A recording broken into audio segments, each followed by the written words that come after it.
We know what time it is. Back at it. Let's go. NBA season is back. NBA season is back. Y'all know what time it is. Let's get it. I can't wait. A lot of stuff to tap into, y'all. I hope y'all are having an exceptional day. Hope everything's going well for you. Hope your life is blessed. I hope life is good for you. This has been an incredible day. The Denver Nuggets Media Day. It has come and it is gone.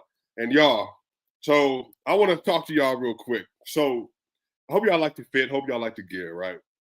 So today was officially my first day as a credentialed media reporter, a credentialed media member, and it was an exceptional day. I went on behalf of Mile High Sports, obviously Locked On Nuggets. We will have an episode coming out for you doing a recap, both Adam and Matt and myself, very, very soon. But, wanted to at least do the first initial conversation right here because I got my own notes, my own stuff that I want to tap into, talk to y'all about. But really, it was a really great day. Media Day, how can I describe it? So, you show up to the facility at Ball Arena on Media Day, and, you walk in, you go through security, and then they have, there's a designated room where the athletes and stuff are going to end up in, and then you end up running into, the coaches and everything else. And when you get in there, the media is there, full and loaded, and basically everybody's in there and just kind of getting ready. And so Media Day promptly started at 9:30 a.m. Mountain Standard Time. And today, the first two people that we heard from were Josh Kroenke and also Calvin Booth. Now, what was so dope about today is that Josh wanted to make sure, and Calvin wanted to make sure that it was very clear that the Denver Nuggets are not only trying to build a team that is able to repeat this year, but a team that is going to be able to perform at a high level over the course of the next several years. And that was one of the most important things that I think I took away personally from listening to this. I think a lot of this is, the Nuggets are in a situation that they have not been in as a team and as an organization really ever. And coming off of an opportunity to win a championship, the first in 47 years, and then obviously we have Banner Night versus the Los Angeles Lakers, LeBron James and Anthony Davis that's coming up real soon. But for the Nuggets to be in this situation, they've had to draft well, they've had to accumulate talent, they've really had to do everything right around the margins and also solidifying obviously the superstar and then the star level players around the roster as well. And something that Josh talked about is that the Nuggets have a super max player in Nikola Jokic, and they got two max players in Jamal Murray and Michael Porter Jr. And maybe, things go well for Jamal Murray, he will also join the table as a super max player for the Denver Nuggets with an all NBA bid this upcoming season. Now, one of the things that he mentioned specifically, Josh Kroenke specifically mentioned was the goal and the identity of the Denver Nuggets has been building through the draft, similar to the Golden State Warriors. He said that specifically today. And Calvin Booth talks about how you get a discount on skill sets, and meaning high-level skill sets in the NBA through the draft because they don't have a premium price tag because of the lack of experience they have. And I think what was dope about this is that mentioning the Warriors and then mentioning the draft and then mentioning how do you build around a roster of Michael Porter Jr., Aaron Gordon, Jamal Murray, and Nikola Jokic, and how do you put the pieces around them to make sure they have what they need on the tertiary and on the border and on the outside of the court. And what was really dope today is that Calvin Booth gave us some insight on not only that, like in the future, but he also talked about this whole idea of Christian Brown. And one of the best things that he said today, he noted, Calvin Booth did, that for him, it's an apples to apples comparison between Bruce Brown and Christian Brown. And I think that's one of the reasons why, which again, Bruce Brown, 2-year, $45 million deal with a team option on the second year with the Indiana Pacers, absolutely deserves that money. But one of the reasons that the Nuggets were so comfortable in what happened in terms of him going to the Indiana Pacers is because Christian Brown, in their mind, they believe that the defense is obviously going to be there. He can grow into a better ball handler, grow into a better shooter, and that rim pressure stuff that you see from Bruce Brown that was so excellent. those are also other things that he can tap into as well. So that was a big point. Calvin Booth also said this, that Jamal Murray, when we were talking about Jamal Murray and his year, and somebody asked about the contract extension that's on the table for Jamal. One of the things that he said was Jamal likes to do the hard things first.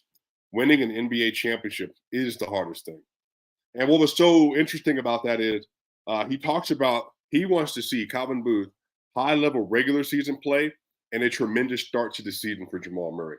Now, Jamal Murray, again, he's on the precipice of being the highest paid player in NBA history if he's able to make an All NBA team. If he makes an All NBA team, he's going to be seeing the money, but a little bit more even than what Jaylen Brown just got this offseason, which is the $308+ million that he got. So a lot of this comes down to starting fast for Jamal, being very engaged, being an elite playmaker, and really that scoring volume being where it needs to be as well. And, Jamal can do it. He has the ability to do it. But a lot of stuff with Jamal just comes down to consistency when he's getting off to a really, really fast start as the season gets on. But I think he can do it. We'll talk about him in a little bit. But he also said this. Calvin Booth talked about the World Cup, and I thought was one of his more pertinent comments that were made. Calvin Booth says that he values continuity, and the World Cup is an example of valuing continuity. You look at Canada, you look at Germany, you look at Serbia. These teams have been playing together for a very long time. And so what happens is if you have continuity, you know how to play together, you have a belief system and identity, you're able to work together to accomplish a lot of these really big goals. And so that way, when you get in high level situations like the World Cup, you can play at a high level, execute at a high level. That was such a great point that he brought up. And again, Josh and Calvin Booth mentioned the Golden State Warriors, mentioning the draft, mentioning continuity, mentioning the World Cup. All this kind of gives you an idea into what they are thinking in terms of what's most important in building a championship level program that, again, not just has one great year, but has sustainable greatness attached to it. Continuity, draft, the team cohesion needed, and again, having an identity that is around a collective instead of just an individual. So that was really great. And then we got Michael Malone. Michael Malone had a lot to say today. Michael Malone mentioned that Reggie Jackson was in Denver quite a bit. He also mentioned that Peyton Watson is going to get a chance to play and that Coach Malone is excited for the opportunity. And we got a chance to talk to Peyton Watson today as well. And Malone was very clear. He's not just going to give it to Peyton Watson, but Peyton Watson will have every opportunity to win a top 7 role with the Denver Nuggets this year, and to do it in a way that allows for the team to trust him and to buy into who he is and to believe in his skill set and believe in what he brings to the table. And I think that's the thing. Peyton is going to be a big swing piece for this team. Peyton knows that. Malone knows that. Everybody knows that. But a lot of this comes down to how are they able to play within the system, and then Peyton Watson being able to ingratiate himself in that as well. Malone had a fire John Wooden quote today. He quoted John Wooden when John Wooden said, "To win, you have to have talent, and to repeat, you have to have character." Again, go to show you continuity, mindset, and buy into a collective identity, really important. And Michael Malone mentioned the road record that the year before they won a franchise record 25 road games, and last year they only won 19. He wants to see that flip again this year. He wants them to be a better road team, a better dominant road team, and in particular, he talked about their defense. He talked about their defense. He wants their defense to start off a lot faster. So another comment there. He talked about Jamal Murray. Michael Malone said of Jamal Murray, I want you to show, he's already shown that he is a 20-game player in the playoffs, an elite 20-game player in the playoffs. But his pressure and his desire for Jamal Murray, challenge for Jamal Murray, is to be an all-star and to be an all-NBA player. To be an all-star and be an all-NBA player. Now, we'll get to Jamal here in a little bit because Jamal was asked a question around this kind of stuff, and he had a very interesting answer in the most Jamal Murray way possible. But it's clear, man. Booth, Josh, and Malone, maybe the big three of the Denver Nuggets culture, so in the tone setter, they have all said the same thing. They want Jamal to go get an All-Star, All-NBA spot, and that's the challenge. And so I think Jamal will take that to heart, and I think he has taken it to heart. But again, to hear all, at least Booth and also Malone, to bring that up to some degree, it's not something that's been lost at all in the conversation. Said he wants Joker to be more vocal this season. He's been better and better at it, but wants him to be even more vocal this year. Malone said that the old season is done. No one cares about what they did last season. And then he talked about Zeke Naji. And the big thing for Zeke Naji is staying healthy and playing consistently. Because for him, it's really important that he's able to stay healthy, able to play consistently, because they're going to really need him in that backup 5 spot. So really, again, a lot of really, really great stuff from Michael Malone today. And then we had a couple more people, but I want to get to Michael Porter Jr. and Aaron Gordon. So Michael Porter Jr. and Aaron Gordon, they appeared together as only they could, right? And great idea by the Denver Nuggets to put them together. MPJ is a clown dog. Like, he came onto the set and basically told a joke about Jeff Green being bald. And it's just so funny to me that, like, Jeff Green being bald, and literally, like, they're having like this whole like little side conversation, before everything gets started. But one of the things I loved, Calvin Booth said to start the presser off that he thinks that the Denver Nuggets have 3 alphas: Nikola Jokic, Jamal Murray, Aaron Gordon. Said the Denver Nuggets have 3 alphas, and it's funny when you hear him say that, and then you see Aaron Gordon and his demeanor in the press conference. He sounds like a dude who's done it, which he just did. He sounds like a dude who believes he can play at an all-star level, which he arguably did last year. And he sounds like a dude that just knows what it takes to get to where they need to go. And the way that they both were able to answer questions together, man, they just have such a chemistry with each other. And Michael Porter Jr. talks about that this is one of the healthiest off seasons he's ever had, and that he worked on a lot of ball handling and stuff this year. And what he said was, it's not that he's going to have a different role than last year, but what he did mention was that he'll be able to operate in some ways that he may not have traditionally been able to previously. And I think Michael Porter Jr., man, is going to have a very unique and interesting year, simply because he's going to have more freedom than he's had. He has more experience than he's had, but now the expectations are, go be the best that you can be, and we're going to all figure that stuff out together. But I think the great thing about MPJ, man, I think MPJ has bought into an idea, bought into a culture, bought into an identity, and MPJ had basically, man, half a full sleeve done today. So you got a chance to see MPJ's tattoos right up close. And then obviously all the Denver Nugget fans out here, they start playing preseason ball. You'll be able to see it and stuff for yourself when all the pictures come out from Media Day. Also, shout out, I met all the social media folks for the Denver Nuggets today. Shout out to every single one of them.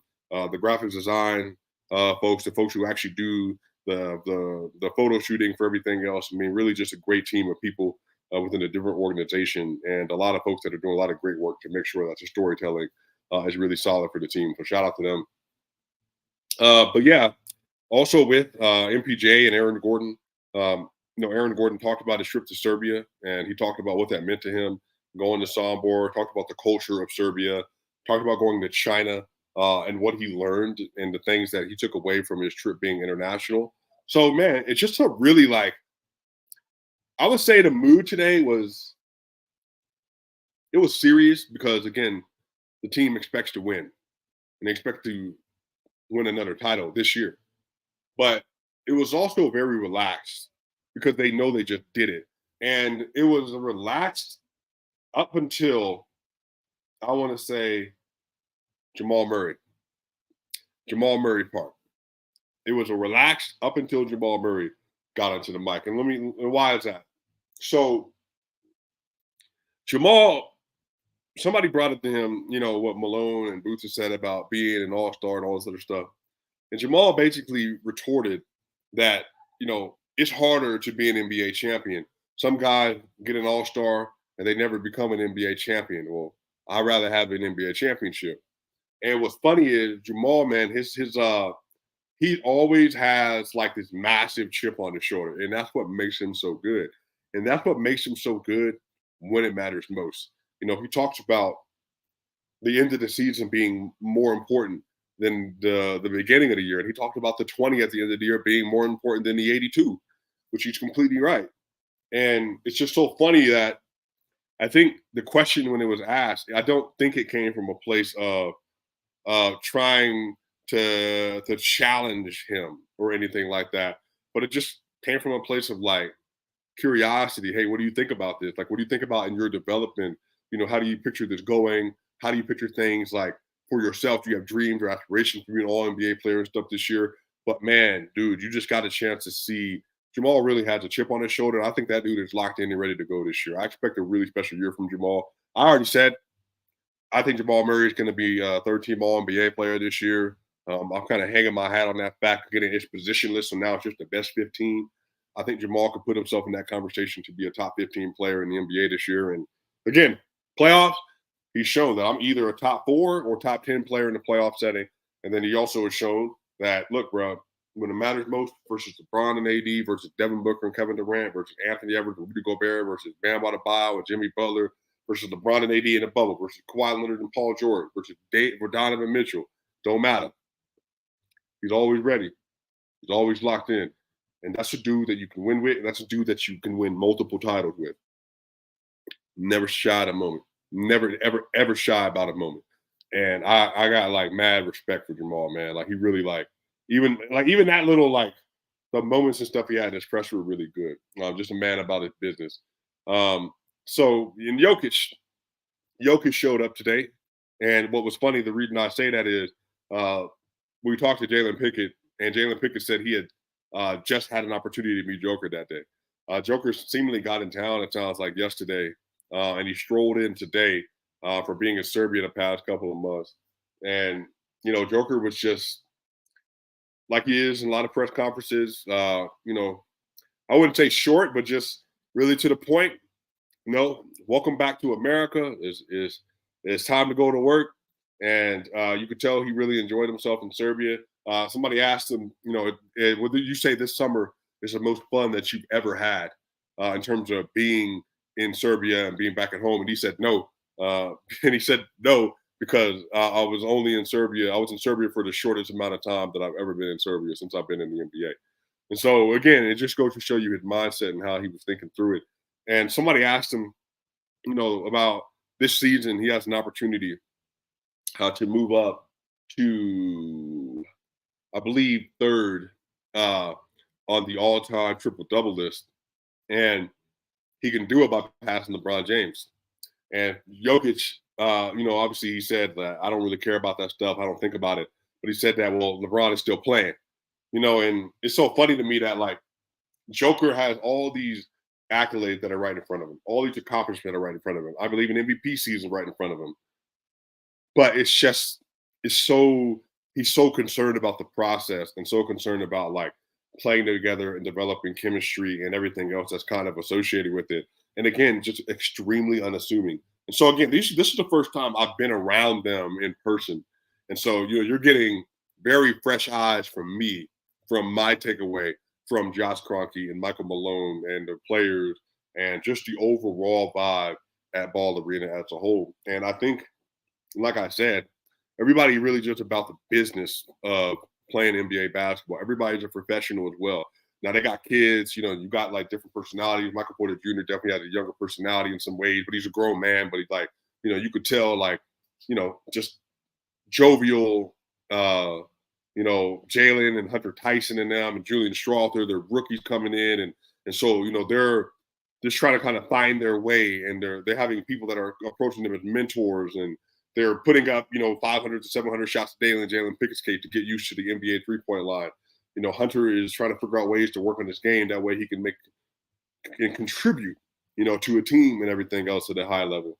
Christian Brown is ready to step into an accelerated role, and, he is ready for what's about to come with this season. He's ready for the opportunity that's in front of him. And then you had Reggie Jackson. You had Justin Holiday. Reggie Jackson, man, one of my favorite moments from the pressure. I actually got a chance to ask Reggie,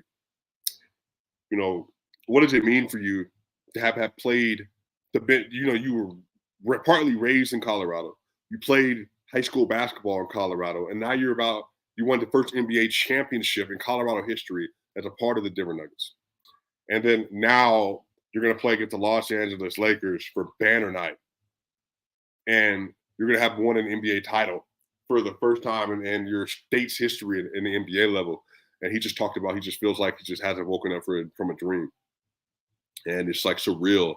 And he just talked about like how crazy it is, um, and again, just how much of a dream it is to be playing for the Denver Nuggets and to have an opportunity like this. So you have some really personal takeaways.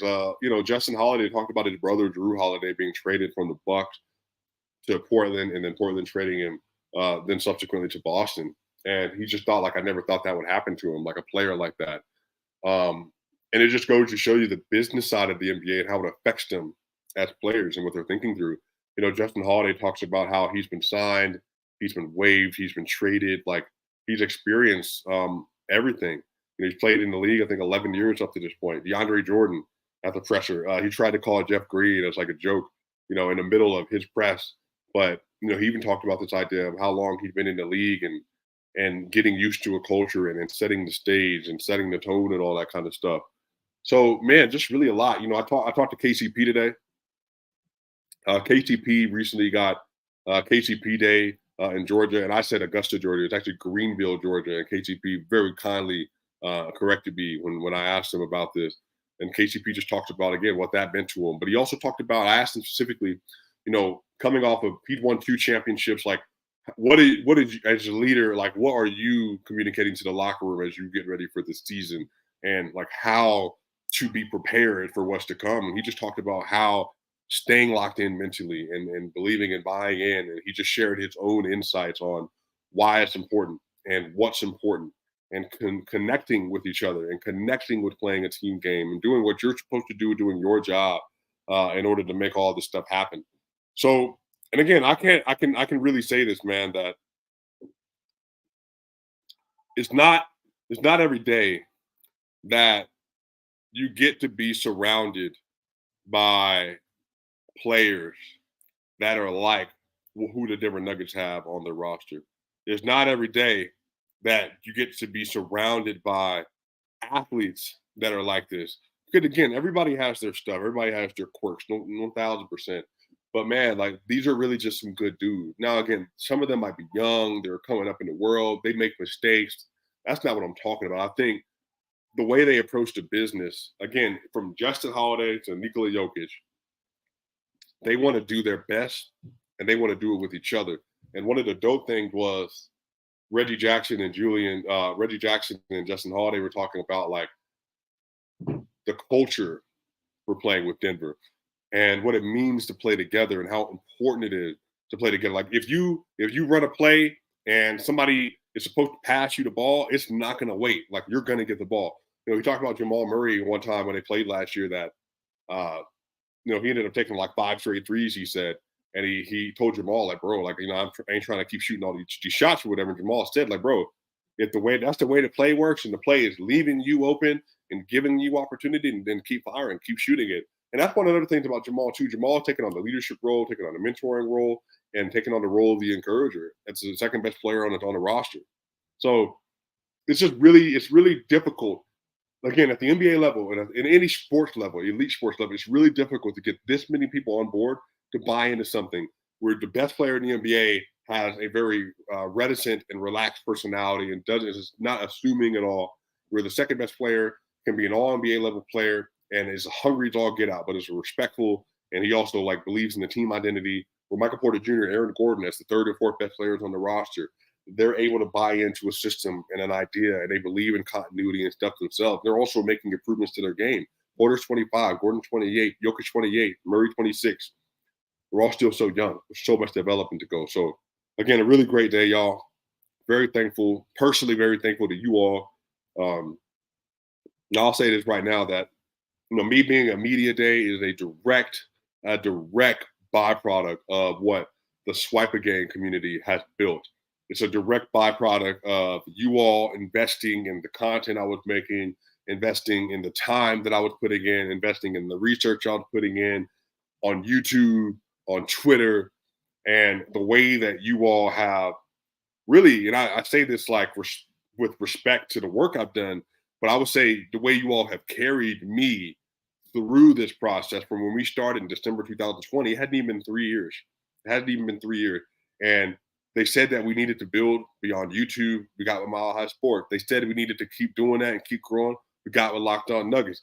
Because of all this, we've done Slam together. We've done Bleacher Report together. We've done spots for DNVR, everybody, all kind of folk.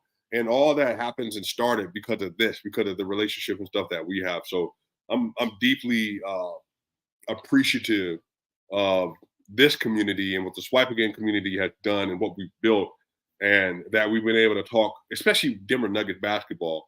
That started it all. Like the fantasy football show, the Broncos show, the Buffs, all the stuff that we've done. It all started because there was a collective love on an international level. It's my Serbian friends, my Mongolian friends, my people in Asia, people in South America, like all of you from all across the world, man. We really have created something special. And I'm deeply, deeply, deeply thankful. And again, it's even being there today. And the folks that were walking up to me, calling me Swipa, that had never met me before. And then once they heard my voice, they knew who I was and they would say something about it. All that is because of you all. And so I'm very excited for this upcoming year. We have a lot of special things that are on board. Media Day was incredible, y'all. So again, y'all, a lot more to come. A lot more to come. It's going to be a very, very, very, very, very fun season this year, and we got a lot of stuff to talk to you all. But again, y'all know what time it is. Hit the subscribe button, the like button, hit the button. We got title defending season. That's on the way. Y'all know what time it is. Hey, look, y'all my people. I will see y'all on the other side.